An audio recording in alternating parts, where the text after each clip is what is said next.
ತರಕಾರಿ ರೀತಿಯಲ್ಲಿ ಗಾಂಜಾ ಸಾಗಿಸ್ತಾ ಇದ್ದ ಆರೋಪಿಯನ್ನ ಸಿಸಿಬಿ ಪೊಲೀಸರು ಬಂಧಿಸಿದ್ದಾರೆ. ಆಂಧ್ರದ ವಿಶಾಖಪಟ್ಟಣದಿಂದ ಬೆಂಗಳೂರು ಮಾರ್ಗವಾಗಿ ಮೈಸೂರು ಮಳವಳ್ಳಿ ಕಡೆಗೆ ಗಾಂಜಾ ಲಾರಿಯಲ್ಲಿ ಸಾಗಿಸಲಾಗುತ್ತಿತ್ತು. ಖಚಿತ ಮಾಹಿತಿ ಮೇರೆಗೆ ಸಿಸಿಬಿ ಪೊಲೀಸರು ದಾಳಿ ಮಾಡಿದ್ದಾರೆ.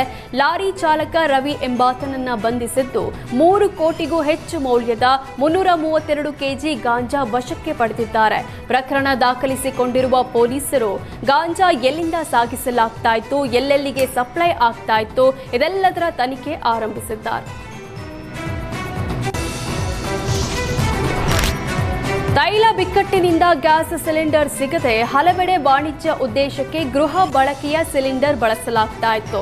ಹೀಗಾಗಿ ರಾಜ್ಯದ 28 ಕಡೆ ಅಧಿಕಾರಿಗಳು ದಾಳಿ ನಡೆಸಿ 1448 ಸಿಲಿಂಡರ್ ಜಪ್ತಿ ಮಾಡಿದ್ದಾರೆ. ಅಗತ್ಯ ವಸ್ತುಗಳ ಕಾಯ್ದೆ 1955ರ ಅಡಿ ರಾಜ್ಯಾದ್ಯಂತ ಒಟ್ಟು 25 ಎಫ್ಐಆರ್ ದಾಖಲಾಗಿದೆ. ಬಾಗಲಕೋಟೆ 64, ಬೆಂಗಳೂರು ನಗರದಲ್ಲಿ 485 ಎಲ್ಪಿಜಿ ಸಿಲಿಂಡರ್ ವಶಕ್ಕೆ ಪಡೆಯಲಾಗಿದೆ.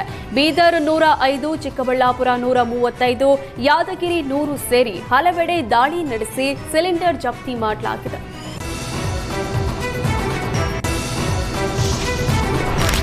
ಮಧ್ಯಪ್ರಾಚ್ಯ ಯುದ್ಧದಿಂದ ಪೆಟ್ರೋಲ್ ಸಿಗಲ್ಲ ಎಂಬ ವದಂತಿ ಹಿನ್ನೆಲೆ ಬಂಕ್ಗಳತ್ತ ಜನರ ದಂಡೇ ಹರಿದು ಬಂದಿದೆ. ಚಿಕ್ಕೋಡಿ ಪಟ್ಟಣದ ನಿಪ್ಪಾಣಿ ರಸ್ತೆ ಮತ್ತು ಬಸವೇಶ್ವರ ವೃತ್ತದ ಬಳಿ ಇರುವ ಪೆಟ್ರೋಲ್ ಬಂಕ್ ಗ್ರಾಹಕರಿಂದ ತುಂಬಿ ತುಳುಕಿದೆ. ಸಾಮಾಜಿಕ ಜಾಲತಾಣಗಳಲ್ಲಿ ಸುಳ್ಳು ಸುದ್ದಿ ನಂಬಿ ಗಾಬರಿಗೊಂಡಿರುವ ಗ್ರಾಹಕರು ಟ್ರ್ಯಾಕ್ಟರ್ ಮೂಲಕ ದೊಡ್ಡ ಕ್ಯಾನ್ ತಂದು ಪೆಟ್ರೋಲ್ ತುಂಬಿಸಿಕೊಂಡು ಹೋಗ್ತಿದ್ದಾರೆ.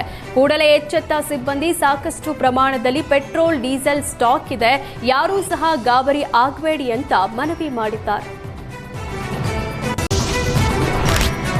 ಬೆಂಗಳೂರಿನಲ್ಲಿ ವೀಲಿಂಗ್ ಪುಂಡರ ಹಾವಳಿ ಹೆಚ್ಚಾಗ್ತಾ ಇದೆ. ಪೊಲೀಸರು ಎಷ್ಟೇ ಕ್ರಮ ತೆಗೆದುಕೊಂಡ್ರೂ ಕೇಸ್ಗಳನ್ನ ಹಾಕಿದ್ರೂ ವೀಲಿಂಗ್ ಹುಚ್ಚಾಟಕ್ಕೆ ಬ್ರೇಕ್ ಬೀಳ್ತಿಲ್ಲ.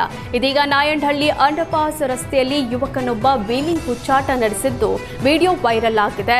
ವೀಲಿಂಗ್ ವೇಳೆ ಹಿಂಬದಿಯಿಂದ ವಿಡಿಯೋ ಮಾಡ್ತಾ ಇದ್ದ ಬೈಕ್ ಸವಾರ ತಕ್ಷಣ ಪೊಲೀಸ್ ಅಂತ ಕೂಗಿದ್ದಾನೆ. ಈ ವೇಳೆ ಬೈಕ್ ಸ್ಲೋ ಮಾಡಿ ಪಕ್ಕಕ್ಕೆ ಸರಿದಿದ್ದಾನೆ. ಯುವಕರ ಇಂಥ ಅಪಾಯಕಾರಿ ಸ್ಟಂಟ್ಗಳು ಪ್ರಾಣಕ್ಕೆ ಕುತ್ತು ತರುತ್ತಿದೆ. ಬ್ಯಾಟರಾಯನಪುರ ಸಂಚಾರ ಠಾಣಾ ವ್ಯಾಪ್ತಿಯಲ್ಲಿ ಘಟನೆ ನಡೆದಿದ್ದು, ಜನರ ಜೀವದ ಜೊತೆ ಚೆಲ್ಲಾಟ ಆಡುವ ಇಂಥವರ ವಿರುದ್ಧ ಕ್ರಮ ಕೈಗೊಳ್ಳುವಂತೆ ಸಾರ್ವಜನಿಕರು ಆಗ್ರಹಿಸಿದ್ದಾರೆ.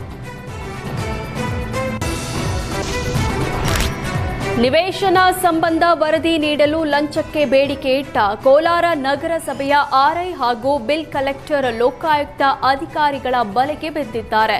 ಮುನಾವರ್ ಅನ್ನೋರಿಂದ 15,000 ಲಂಚ ಸ್ವೀಕರಿಸುವ ವೇಳೆ ಲೋಕಾಯುಕ್ತ ಅಧಿಕಾರಿಗಳ ಕೈಗೆ ಸಿಕ್ಕಿಬಿದ್ದಿದ್ದಾರೆ.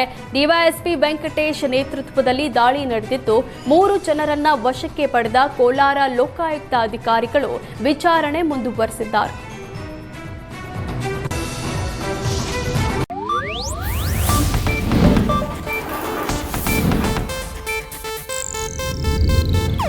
ಇದು ಏಷ್ಯಾನೆಟ್ ನ್ಯೂಸ್ ನೆಟ್ವರ್ಕ್ ಪ್ರಸ್ತುತಿ.